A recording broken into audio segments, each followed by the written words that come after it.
So in this video, we're looking at 10 of the most common mistakes that people make when selling on Amazon. And each one of these mistakes, anyone can fall victim to it. I know myself personally, I've made a number of these mistakes in the past. So it's my goal here in this video today to help you make some decisions so that you can save some money and make more money. And so that's the goal here for this video. Of course, we're not selling anything. You don't have to worry about like being sold some $5,000 course. You can learn so much stuff for free online on the internet about selling on Amazon. So let's get into each one of these. Like I said, they can end up saving you thousands of dollars, and they can be big mistakes that most people don't realize. So let's get started with the first one. Okay, so one of the most common mistakes that I continuously see people doing, especially when they first start off, is breaking Amazon's rules. They don't read over their terms of service. I highly suggest go through. I know, like who actually reads those big papers of terms of service. I highly suggest going through and reading those in detail, because there's certain things that you want to make sure that you're doing properly. And if Amazon doesn't think that you're doing them properly, they can end up banning you from their platform. You're not going to be able to sell anymore on Amazon, at least temporarily. And it's going to be a big problem, especially if you go out and you buy products and you're planning on selling them on Amazon. Next thing you know, your store gets terminated and you can be out of a lot of money and suddenly you lost your income stream. So it's not that hard to look over their terms of service, just know what you can and cannot do. Don't try to game the system by, creating fake reviews for a product. Amazon's very smart, it's run by very smart people, but also it has a lot of AI involved, and it has a lot of things that is able to detect when something is being fraudulent, when you're making fake reviews, you're doing some black hat stuff, or even there's weird things in their terms of service, like you're not allowed to ask your customers for a positive review. It can be okay to ask for a review, but you can't say leave me a positive review, and so there's a lot of different things like that you want to be careful of. Like you don't want to incentivize reviews, so read through all their terms of service, all of their rules, and make sure that you are following them, because you don't want to get terminated with your Amazon seller account. So the next mistake that I see people making is that they end up choosing a product that's selling for less than $15. Now, I mentioned this in our Amazon tutorial. It was a little bit longer, but we talked about this a little bit in terms of pricing and how much you're selling an item for. So generally speaking, I would not want to sell anything really under $10 to $15, and even at the $15 range, it's still not going to be a great product in my opinion to sell. I typically like to go for items that are going to be $30 or $40 or $50 that I can sell. Obviously, the higher the better, and there's multiple reasons for this. One of the biggest ones, though, is that Amazon fees and shipping costs and all these different types of fees that are associated with Amazon, it really will eat into your profit margins. And so if you are selling an item for $10, you're going to have Amazon fees. You're going to have all kinds of different problems associated with that, returns and miscellaneous things. And suddenly, you're going to end up having profit margins of like 25 cents on an item, if that, and it's just going to be a big pain. So I would suggest going for those items in the higher range. Try to find those ones that you can sell for more. And as a general rule of thumb, remember that we try to use the rule of thirds when finding products to sell on Amazon. So if I look at a product and let's say that I think I can sell it for $30, that means I really want to try to find that product for $10 or less somewhere else, sourcing it from Alibaba or a number of other suppliers. Because if we use that rule of thirds, this is a quick and dirty little calculation that I do in my head when I'm browsing products, potential products to sell. I will say, okay, if this product's selling for $30, can I get this for less than $10? Can I source it somewhere? And if the answer is yes, then it could end up, not always, but it could end up being a profitable item. So 1/3 of the price of the product that you're selling, the final price, can be going towards your product cost, how much it costs you to source it. The other third can be towards Amazon fees, shipping fees, miscellaneous fees that you have to deal with, right? And then the other third should be for profit, right? So those are the type of profit margins that I'm usually aiming for, around that 33% mark. Most businesses are gonna have like a 20% profit margin. And with Amazon, over the years, I'm not gonna lie, I have seen the profit margins for most Amazon sellers as a whole start to fall a little bit, just because it is more competitive than it was 5 years ago. That's not to say you can't make money with it, but you do want to look at your profit margins. All right, now the next really important thing that you want to consider, and a big mistake that people make, is they have too much inventory and they're overstocked. Now, there's two reasons why this is a problem, and it's a big beginner mistake, and it's hard to actually calculate and gauge just how many products you should order from wherever you're sourcing them from. It's difficult to gauge that. Should you have 100 products? Should you have 1,000 products of a particular item? It's really difficult to get that number.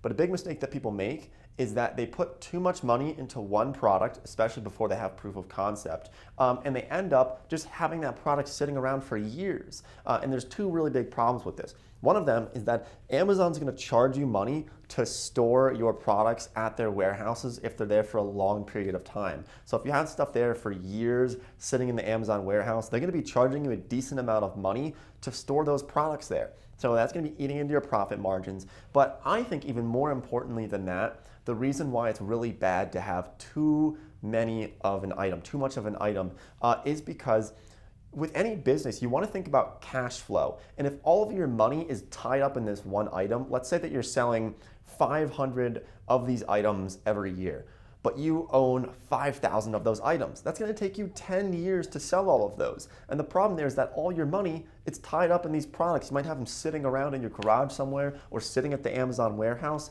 And so this is tying up your money where you could, if you're better with business and if you really think about this, you can maybe have fewer of those, not tie up all your money in that, and then use that money to maybe use it for paid ads or to launch new products on Amazon. So you see where I'm going with this. You always want to take into consideration how fast you're selling an item, how fast your turnover rate is, because that's going to end up being what really matters when you look at your total revenue at the end of the year. It's not just all about profit margins, it's also about how fast you can move the product. So a great way to manage your inventory is to use the Jungle Scout Inventory Manager. I mentioned them in the Amazon tutorial. I would highly recommend having Jungle Scout. It's going to help you organize everything, keep very good track of your inventory. It's just a lifesaver. So I will leave a link to it down below in the description if you're interested in checking it out. But it's definitely, I don't know what I would do without it, and I really mean that. So I would definitely consider checking it out. All right, the next mistake that people make is that they don't use quality images in their listing. Look, it's not 2003 anymore. We need to have really quality images for our listings. And I would argue that people most definitely look at the pictures rather than the words. It's the first thing that we look at, right? It's the reason why you clicked on this video, because you saw the picture of me with the thumbnail on YouTube, and then you probably read the title. But we start with the picture, right? And so you want to have really high quality photos. If this means you have to pay somebody to model your product, I would definitely suggest doing that. If you want to take this seriously, don't just take some pictures with your iPhone with the item propped up against like a piece of cardboard. You want to do this very professionally. A great way to do this is to have a white background, but also consider using models. You can get models on Fiverr or on Upwork, pay some people to help you get some really quality photos. And also make sure that you put some text. Consider putting some text on the actual photo as well, with some little bullet points or some ways to describe the product and why people might buy your product. Definitely mess around with that and try out different photos and look at the conversion rates with that. But there's a big mistake that people make, is that they don't take that seriously enough. It's arguably the most important part of a listing is the photographs. Another mistake that I see people making, and this is one of the ones that we first made, was looking at products at the wrong time and then getting the wrong perception of how much you can actually sell those products for. So for example, I remember looking right around Christmas time when prices were really inflated, and there are fluctuations in prices for various different items on Amazon depending on the time of year and depending on the demand for those. Obviously, with any products that people are buying and selling, right, there's a supply and there's a demand curve. So be careful when you're looking at those. There is a good and a bad time to look at them. If you're looking at prices of products the week before Christmas when everybody's scrambling to try to order things for their family members, prices can be inflated then. So you want to be careful on when you're actually doing that. And that leads me into the next mistake that people make, which is they go for too many seasonal products. And so there's, once again, two problems with going for extremely seasonal products. One of them is that, I've seen people who will go for just Christmas gifts or just like winter apparel and snow shovels, for example, and their income is not very steady. And this could work for some people if you're really on top of it, but I know Amazon sellers who will make $80,000 in December and then they'll make like $4,000 in June because their products are so seasonal, and that's okay to an extent. But you do want to think about having some level of stability with that, so that you're not going like this and then suddenly you can't pay your rent one month and then the next month you're making a ton of money. I like to have stability in any of our businesses. It's definitely a bonus to have stability. But the other problem with going for very seasonal products goes back to when we talked about cash flow in one of the previous points. That let's say that you're selling snow shovels and you might be moving a lot of snow shovels, and then for the other part of the year, if you're not timing it properly, you might be sitting on a ton of snow shovels. They might be sitting at the Amazon warehouse costing you money, or they might be sitting somewhere in your garage costing you money because there's an opportunity cost there. So if you are going to do seasonal products, make sure that you time it properly so that you're not sitting with a bunch of inventory with your money tied up during the summer when it's a winter item. And I think you know where I'm going with that. Now, the next overall point, just the next overall mistake that people make, is that they're not using some type of plugin in order to get a lot of great product research for Amazon. So there's a couple of different options that you have available to you. I know people who use Helium 10. Personally, I use Jungle Scout, and so I did mention them a little bit earlier in this video, but there's really so many benefits to using it that I would at least try it out for a month and see how it performs. But it really helps me find new products. That's probably one of the best ways that I was able to use it. Instead of kind of just blindly like drifting around Amazon hoping to find a good product, I was able to use their keyword research tools, and I was able to use their various different tools to find new products to sell, which ended up making me thousands of dollars. So overall, great experience with Jungle Scout. Can't say enough good things about them. I think we might do like a full in-depth tutorial on them because it can be a pretty complex piece of software. But I definitely viewed it like an investment. It cost me a bit of money per month, but I viewed it like an investment, and it definitely had that return on its investment as a whole. So I will leave a link to that down below.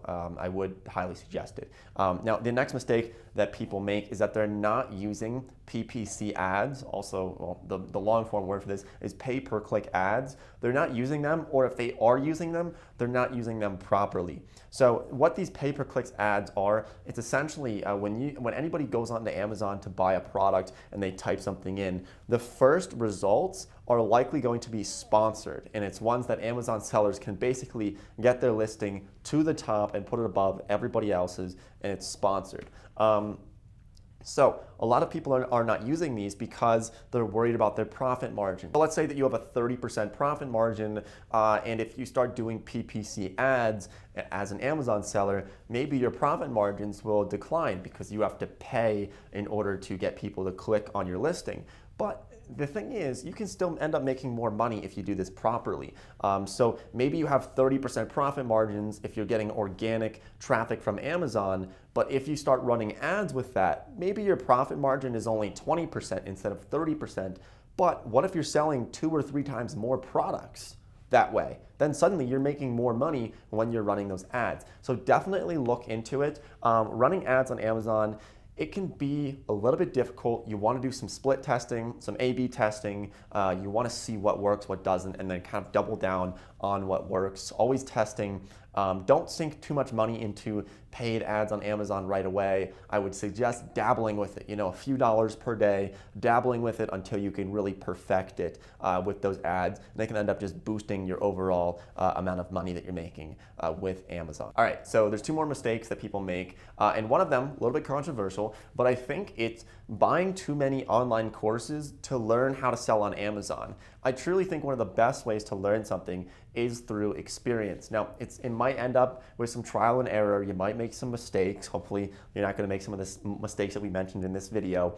But what I mean by this is, you guys know that we obviously don't sell a course here. We probably could, and I'm sure it would be valuable. And I don't have anything particularly against courses, but there are times where people, I believe, spend too much money buying courses.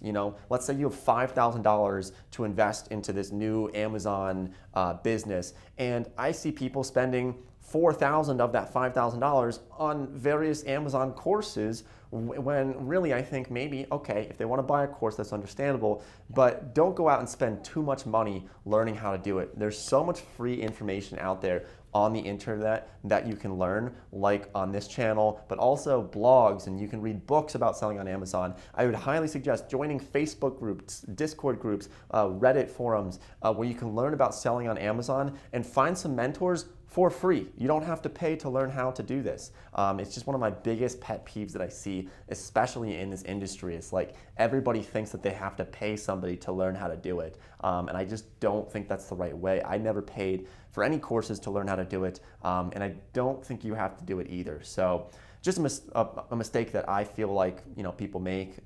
That's okay if you buy courses. That's okay though. It's just my thoughts. And the final mistake that people make, big mistake, is that we suffer from shiny object syndrome, and it's that we give up on things too soon, too early. This was a mistake that I made for so many years before I really got into any real businesses, and it's that I would think about something like, I'd say, you know what, I'm gonna sell on Amazon, or I'm gonna do Shopify, or I'm gonna start a YouTube channels, and I would think about it, and I would get excited about it, I would do it for 2 months or 3 months, and then I would give up on it. And so it's a huge mistake that people make. We jump from one shiny object to the next, right? If you can focus on this, look, you might fail with your first Amazon product. You might fail with your second Amazon product, but eventually over time, we start to learn. You become a master in one specific industry, one specific niche, and you know the prices of everything, you know the margins of everything, you know exactly how something works, and that's how you become excellent in something that you do. So focus on something. If you choose Amazon, focus on Amazon, really spend some time on it, and don't give up on it too soon, because that's the best way to succeed, is to push through. And so hopefully you found some value in this video. If you did, make sure you drop a like, leave a comment, follow me on Instagram, and I'll see everybody in next time's video.